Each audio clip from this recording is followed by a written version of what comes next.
What's up? Ito nga po pala si Jelly, tamad pero masipag. Samahan nyo ko dito guys. For today's video, maglilitsyon tayo ngayon.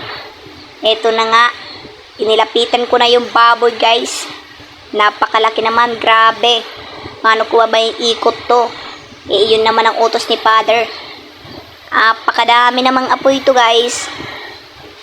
Siguradong maluluto tong baboy na to. Ito na guys, sobrang laki.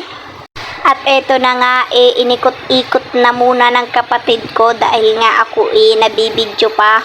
Sabi ko sa kanya, isimulan niya para matuto ako. Hanggang sa ito, mamula-mula na tong lechon guys.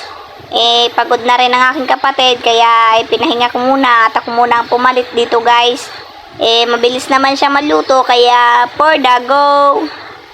Ito na guys, malapit na siyang maluto, kaya magchichibugan na tayo maya-maya lang. At ako nga nag-i-enjoy sa ginagawa kong ito dahil nga mamaya busog na naman tayo guys. At katapos nga ng aking pag-iikot, pumunta na ako dito sa aking kapatid dahil nga ito siya ay nagluluto. Di ko alam kung ano niluluto niya dahil nga hindi pa pinakita.